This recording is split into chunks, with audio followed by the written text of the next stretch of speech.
Meus irmãos e minhas irmãs, graça e paz. Nós estamos na Semana Santa, período em que nós recordamos o sofrimento e a morte de Jesus.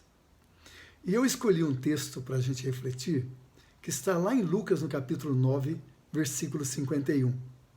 Preste atenção nesse texto. E aconteceu que, ao se completarem os dias em que devia Jesus ser assunto ao céu, manifestou no semblante a intrépida resolução de ir para Jerusalém. Meus irmãos e irmãs, é impressionante perceber como durante o sofrimento, a crucificação e a morte de Jesus, ele tinha total, absoluto controle da situação. Se não, vejamos alguns exemplos. O primeiro é esse texto. O texto diz que, ao se completarem os dias que Jesus deveria ser assunto aos céus, ou seja, que Jesus morreria, ele demonstrou no seu semblante a firme resolução, a intrépida resolução ou firme propósito de ir para Jerusalém. Ora, o ministério de Jesus, maior parte do seu ministério, não foi em Jerusalém, foi na Galileia, nas vilas, nas cidades ao redor do Mar da Galileia ou do Lago de Tiberíades. Pouco Jesus foi para Jerusalém.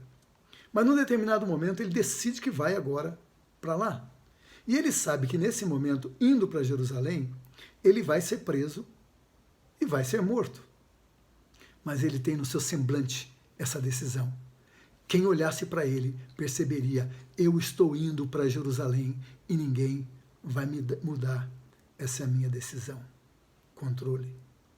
Segundo exemplo de controle está em João 17, na oração sacerdotal. Jesus, sabendo que vai morrer, ele vai orar. E é interessante que ele não ora por ele, pedindo que Deus passe o livre dessa situação. Ele ora pelos seus discípulos, para que os discípulos sejam unidos. E ele ora não só por aqueles discípulos, ele ora também por você e por mim.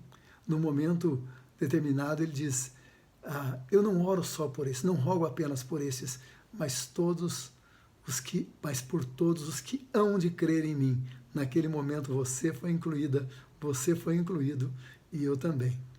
Mas nesse mesmo texto de João 17, lá no versículo 4, Jesus diz assim: Pai, é chegada a minha hora.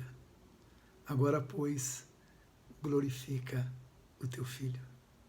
Eu te glorifiquei na terra, consumando a obra que me confiaste. Agora, glorifica-me. É como se Jesus estivesse dizendo: Pai, eu te obedeci até o final. Eu honrei o teu nome. Agora me honra também. Agora me glorifica. É como se está todo mundo se preparando para chorar a morte de alguém. E esse alguém dissesse: esse é o momento da minha maior honra. Esse é o momento da minha maior glória. Completo controle. Outro exemplo ainda, e dois exemplos no mesmo texto lá de Lucas 22, quando os soldados, os sacerdotes, os capitães do templo vêm prender Jesus. Ao invés de Jesus fugir, Jesus vai em direção a eles. Dá uma olhadinha lá em Lucas 22, vai perceber. Jesus vai em direção a eles. Total controle da situação. Também nesse texto, quando um dos discípulos vai em direção ao soldado e o agride com a espada, cortando a sua orelha, Jesus dispõe a sua espada de volta no lugar dela. E demonstrando compaixão daquele homem, vai e cura aquele que veio prendê-lo. Sabe, meus irmãos e irmãs, eu estava me lembrando que quando Jesus começou seu ministério, ele é levado ao monte da tentação. E aí, então, ali, o diabo tenta. E das 3 tentações, 2, o diabo começa com essa expressão: se tu és o Filho de Deus. Se tu és o Filho de Deus, faz isso ou faz aquilo. No versículo 3 e no versículo 6 de Mateus 4. Agora, no final do ministério de Jesus, Jesus está na cruz, pendurado na cruz. E Satanás usa as pessoas que estão passando para dizer exatamente as mesmas palavras. Se tu és o Filho de Deus, desça dessa cruz. Ah, meus irmãos e irmãs, Jesus morreu na cruz porque ele voluntariamente decidiu ir para a cruz. Ele tinha poder para decidir o seu destino. E esse foi o destino que ele escolheu. Profeta Isaías, mais de 500 anos antes desse fato, ele profetizou, dizendo, certamente, ele tomou sobre si as nossas enfermidades e as nossas dores, ele levou sobre si. Foi ato voluntário.